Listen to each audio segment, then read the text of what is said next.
Hello बच्चों, welcome to your maths class. तो बच्चों आज मैं क्लास 10th का चैप्टर 8 इंट्रोडक्शन टू ट्रिग्नोमेट्री उसका एक्सरसाइज 8.2 स्टार्ट करने जा रही हूँ। लेकिन इस एक्सरसाइज को स्टार्ट करने के पहले हमें ट्रिग्नोमेट्रिक टेबल के बारे में समझ लेना चाहिए। तो ट्रिग्नोमेट्रिक टेबल को कैसे लर्न करना है उसकी शॉर्ट ट्रिक भी बताऊँगी मैं, और ट्रिग्नोमेट्रिक टेबल कैसे यूज़ करना है, इसी को यूज़ करके सारे क्वेश्चंस हैं इस एक्सरसाइज में। तो सबसे पहले हम ट्रिग्नोमेट्रिक टेबल के बारे में समझ लेते हैं।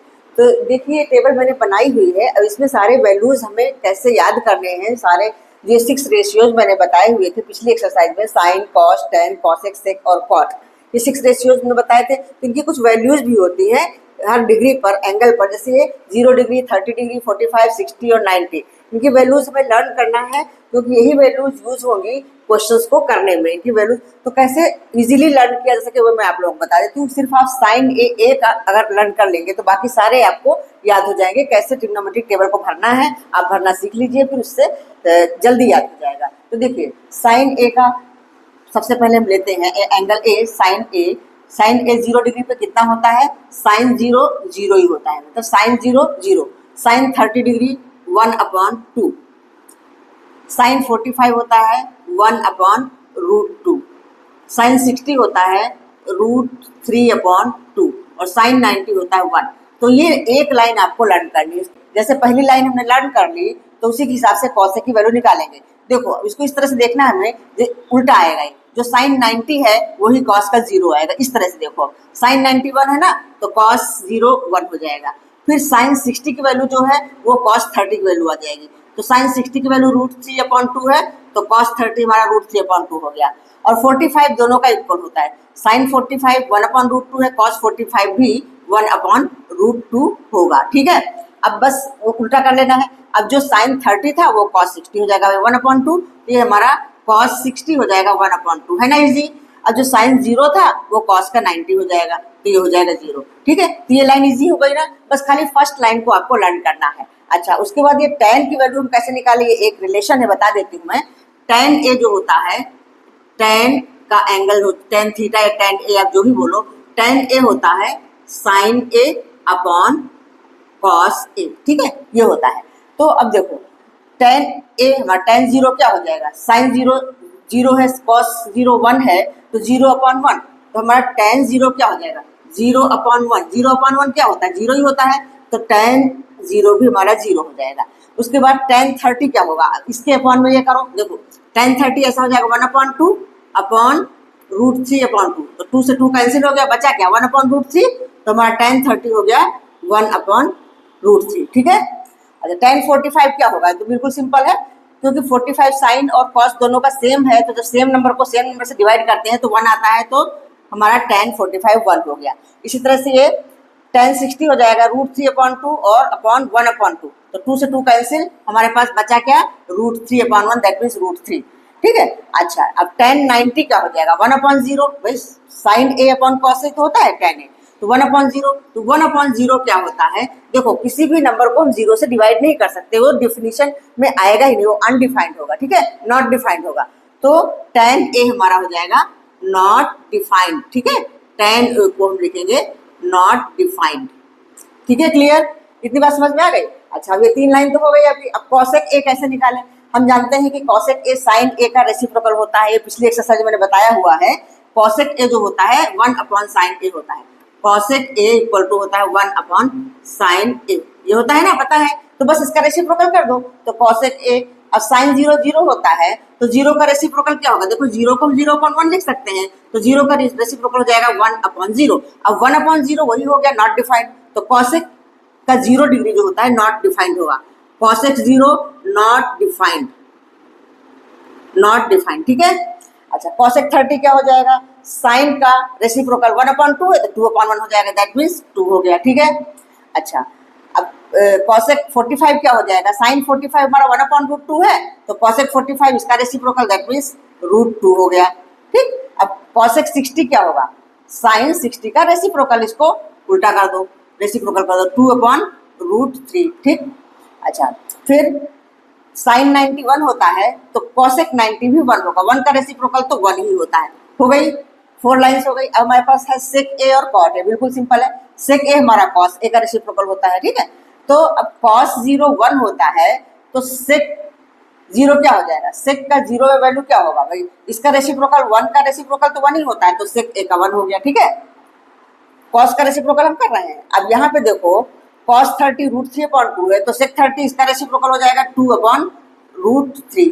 ठीक, अब कॉस 45 है 1/√2, तो सेक 45 हो जाएगा √2/1, दैट मीन्स √2। फिर कॉस 60 है 1/2, तो सेक 60 हो जाएगा 2। ठीक, अच्छा कॉस 90 है 0, तो 0 का रेसिप्रोकल क्या होगा 1/0, वही नॉट डिफाइंड, नॉट डिफाइंड। ठीक है बच्चों, क्लियर समझ में आ रहा है ना। अच्छा इसको अगर इस तरह से देखो, आप कॉस का रेसिप्रोकल ना करके देखो, तो कॉसेक और सेक वही रिलेशन है जो साइन और कॉस में है, वही रिलेशन है जो साइन और कॉस में है। जैसे कॉसेक ए का लाइन हमने लिख लिया था, तो जो कॉसेक 90 था वो सेक 0 आ गया, जो कॉसेक 60 था वो सेक का 30 आ गया, और 45 दोनों का इक्वल है, और इसका जो कॉसेक का 30 था वो सेक का 60 हो गया। ठीक है, और जो इसका 0 था वो इसका 90 हो गया। इस तरह से भी देख सकते हो, रेसिप्रोकल करके देख लो ऐसे। अब कॉट ए क्या है, कॉट ए हमारा tan का रेसिप्रोकल है। ठीक है, अब tan का रेसिप्रोकल कॉट है, tan जो है बस उसी का रेसिप्रोकल कर दीजिए। तो अब 0 का रेसिप्रोकल क्या होता है 1/0 हो जाएगा, 0 का रेसिप्रोकल 1/0 होती है, नॉट डिफाइंड हो जाएगा। तो कॉट का 0 डिग्री नॉट डिफाइंड होता है। बस इस तरह से आप लोग लर्न करोगे, बहुत इजीली लर्न होगा, फिर प्रैक्टिस करते करते क्वेश्चन करते करते सारे दिमाग में बिल्कुल चढ़ जाएंगे। अच्छा उसके बाद कॉट 30 डिग्री, tan 30 1/√3 है, तो कॉट 30 डिग्री हो जाएगा इसका रेसिप्रोकल √3/1। उसके बाद 45 41 का रेसिप्रोकल तो 1 ही होता था, 1 हो गया। ठीक, अच्छा अब tan 60 √3 है, तो कॉट 60 हो जाएगा 1/√3, बस वही उसी का रेसिप्रोकल देखो या इस तरह से देखो। और उसके बाद ये नॉट डिफाइंड है, तो यहाँ पे हो जाएगा 1। नॉट डिफाइंड का मतलब क्या है, नॉट डिफाइंड का मतलब होता है 1/0, तो उसका रेसिप्रोकल 0/1, दैट मीन्स 0 हो जाएगा, ये 0 हो गया। तो ये हमारी पूरी टेबल कंप्लीट होती है। ठीक है, तो चलिए कुछ क्वेश्चंस कर लेते हैं एक्सरसाइज 8.2 पे। ये हमारा चैप्टर 8 एक्सरसाइज 8.2 का क्वेश्चन नंबर 1 है। क्वेश्चन नंबर 1 के 5 पार्ट्स हैं, 2 पार्ट्स मैंने लिखे हुए हैं, अभी 2 पार्ट्स करवाती हूँ मैं। तो देखिए इसमें वैल्यू पुट करके ही हमें करना है। तो पहला ये मैंने लिख लिया है, तो इसमें हमें 60 degree sine 60 degree cos 30 degree sine 30 degree cos 60 degree की वैल्यू पुट करना है। अभी टेबल में आपने वैल्यू सीखी, बस वही वैल्यू हमें पुट करना है, आपको याद रखना होगा। तो देखो साइन 60 डिग्री होता है √3/2, तो यहाँ पे हमने √3/2 लिखा है, इसको लर्न कर लीजिए। जो साइन 60 की वैल्यू होती है वही तो कॉस 30 की होती है, अभी तो आपने सीखा था। तो बस कॉस 30 की वैल्यू भी हमारी यही हो जाएगी √3/2। ये आगे प्लस का साइन है, साइन 30 डिग्री होता है 1/2, जो साइन 30 होता है वही कॉस 60 होता है, तो ये हो जाएगा 1/2।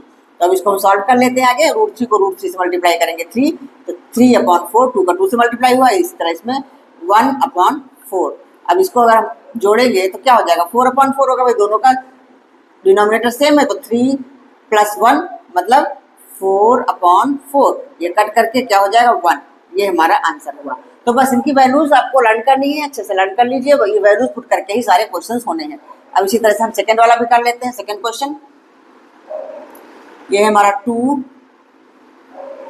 tan square 45 degree plus cos square 30 degree minus sine square 60 degree. बस सबकी वैल्यू आपको पता होगी तो क्वेश्चन कर लेंगे।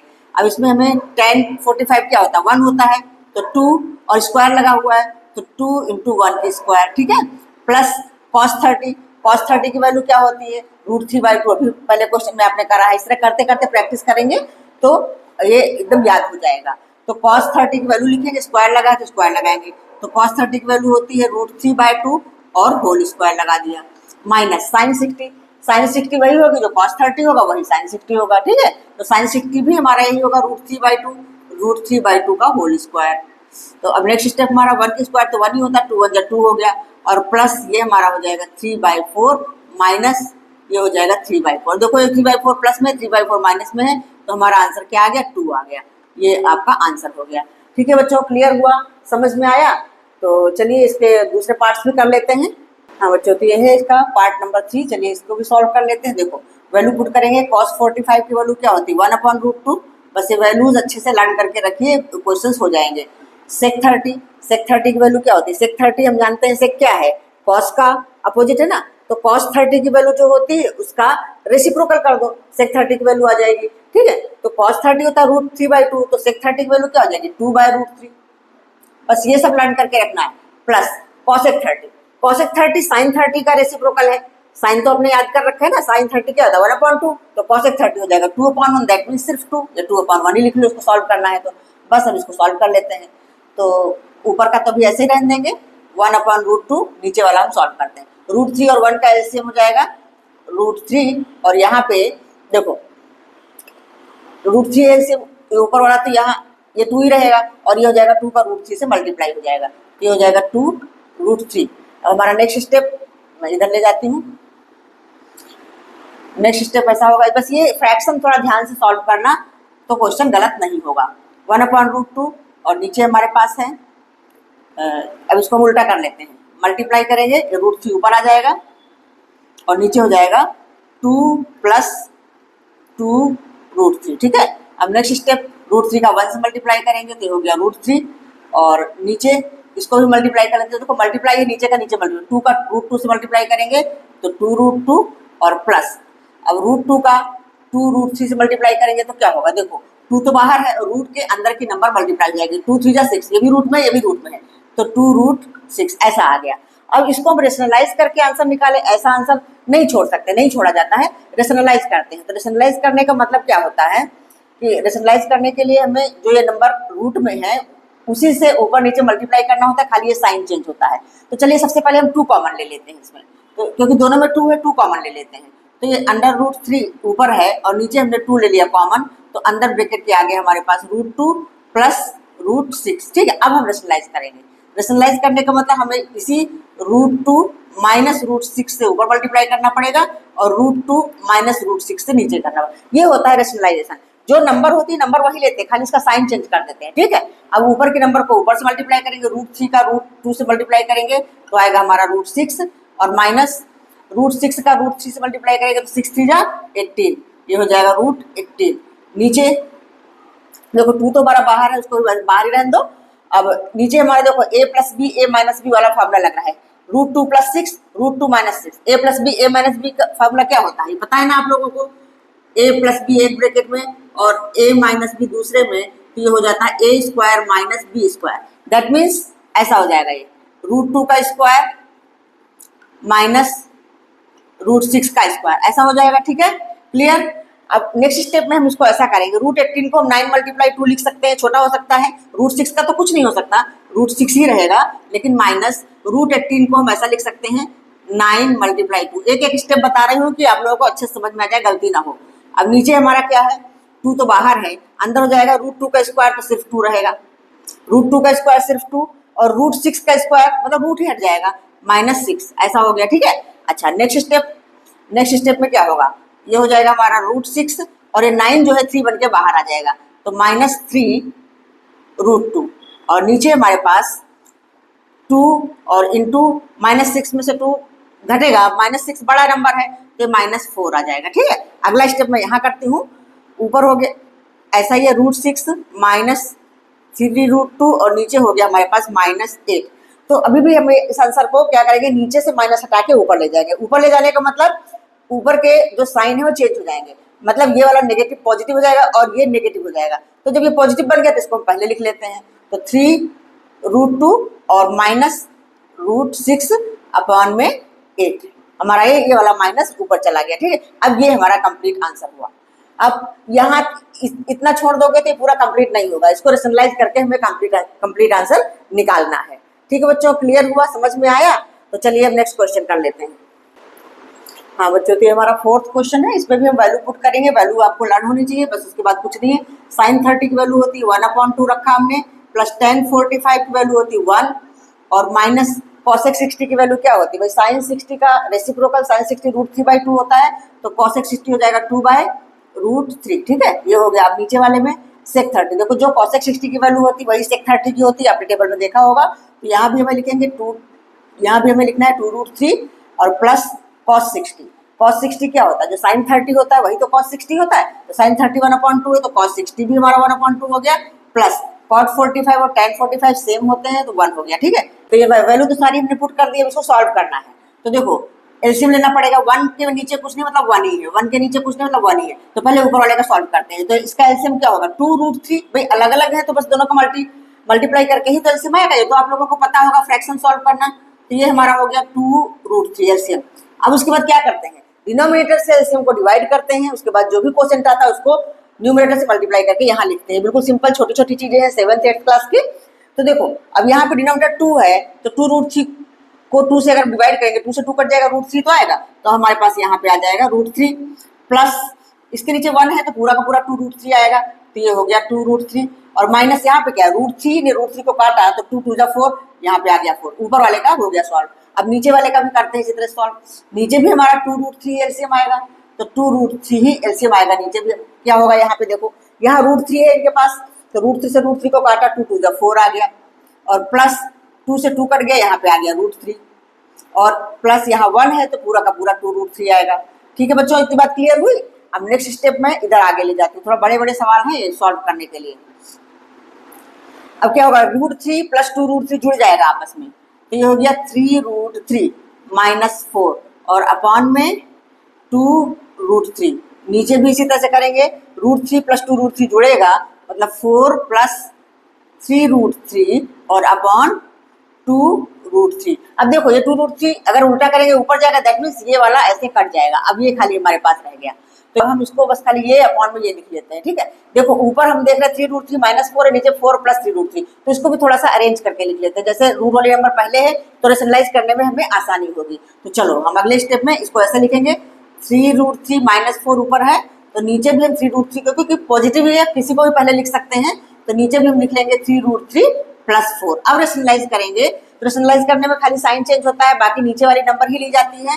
तो 3√3 माइनस 4 और 3√3 माइनस 4 रेशनलाइज कर लिया।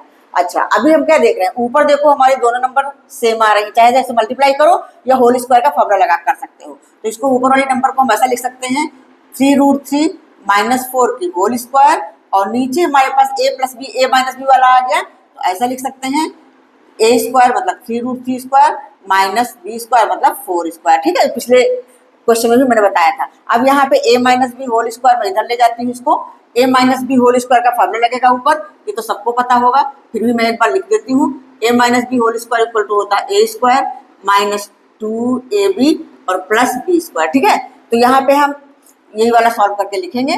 तो a स्क्वायर मतलब 3√3 होल स्क्वायर, बिल्कुल एक एक स्टेप कर रहे हो कि गलती ना हो। 3√3 होल स्क्वायर फिर माइनस 2ab तो 2 इंटू 3√3 हमारा a की जगह पे 3√3 है और b की जगह पे है 4 और प्लस बी स्क्वायर मतलब 4 का स्क्वायर और नीचे तो हमने a square minus B square formula लगाया ही था।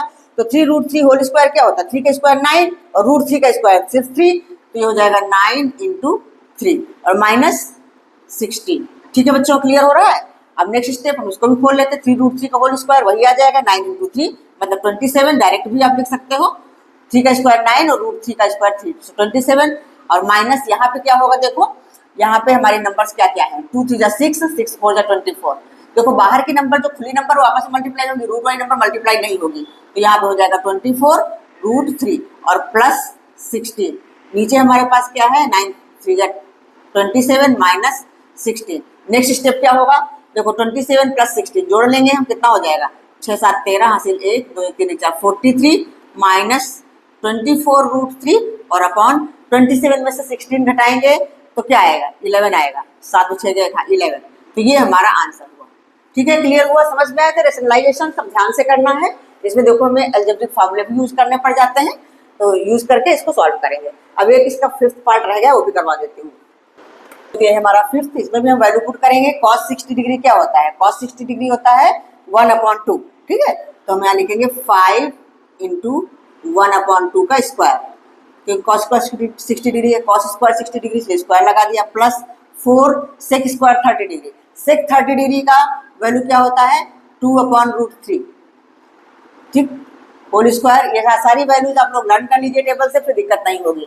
tan 45 होता है 1 तो -1 का square upon sine square 30 degree. Sine 30 क्या होता है 1/2 साइन स्क्वायर 30 डिग्री तो 1/2 की square plus cos square 30 degree, cos 30 कितना होता है √3/2, √3/2 होल स्क्वायर। बस अब इसको सॉल्व कर लेते हैं।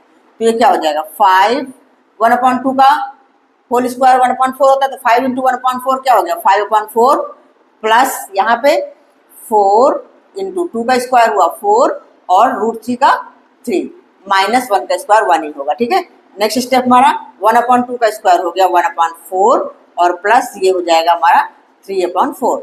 अब नेक्स्ट स्टेप मैं इधर ले लेती हूँ। अब यहाँ पे क्या हुआ देखो 1 के नीचे मतलब 1/1, यहाँ पे हमारा एलसीएम हो जाएगा 4 और 3 का एलसीएम कितना होता है 12, लिख लिया। अब यहाँ पे देखो 4 4 16 है चलिए, अब 4 और 3 का एलसीएम 12 हो गया। तो अब यहाँ है 4 से 12 को डिवाइड करोगे 3 बार जाएगा तो 3 का 5 से मल्टीप्लाई होगा, 3 5 जा 15 हो गया। और यहाँ पे 4 4 जा 16 तो ऑलरेडी है और फिर इस वाले 4 से मल्टीप्लाई होगा तो 16 4 जा 64। ये बात समझ में आ रही है ना, बिल्कुल ईजी है, कुछ नहीं है 64, क्योंकि जो डिनोमिनेटर होता है उससे हम एलसीएम को डिवाइड करते हैं। 3 से हमने इसको डिवाइड किया तो 4 बार गया, तो अब 4 का मल्टीप्लाई इसमें होगा, 4 4 जा 16 तो ऑलरेडी है, तो 16 4 जा 64। अच्छा यहाँ पे है 1 तो पूरा का पूरा 12, 12 1 जा 12 माइनस 12 आ जाएगा। अब नीचे तो बिल्कुल सिंपल है 4/4 हो गया, नीचे हो गया 4/4, 4/4 कट के 1 ही हो जाएगा। तो नेक्स्ट स्टेप हमारा हो जाएगा 15 64 जोड़ लेंगे, प्लस में है तो 5 4 9 और 6 7 79 माइनस 12/12 और ये नीचे का ये कट गया मतलब कुछ नहीं है 1 हो गया। तो नेक्स्ट स्टेप हमारा 79 में से 12 घटाएंगे, 9 में से 2 गया 7, 7 में से 1 गया 67/12, ये हमारा आंसर हो गया। ठीक है बच्चों, तो क्लियर हुआ, समझ में आया। तो एक्सरसाइज 8.2 का क्वेश्चन नंबर 1 कंप्लीट करवा दिया है मैंने। आई होप आप लोगों को समझ में आया होगा। ये टेबल अच्छे से लर्न कर लीजिए, टेबल की सारी वैल्यूज लर्न कर लीजिए, फिर क्वेश्चन करने में कोई दिक्कत नहीं होगी। बाकी फ्रैक्शन है, फ्रैक्शन तो इजी ही होता है। ठीक है, तो अगर समझ में आया है कमेंट में लिख करके बताना, और अगर वीडियो अच्छा लगा है, समझ में आया है तो अपने फ्रेंड्स को शेयर करिए, और अगर सब्सक्राइब ना किया हो अब तक तो सब्सक्राइब कर लीजिए। तो मिलते हैं नेक्स्ट वीडियो में आगे के क्वेश्चन के साथ, तब तक के लिए बाय बाय।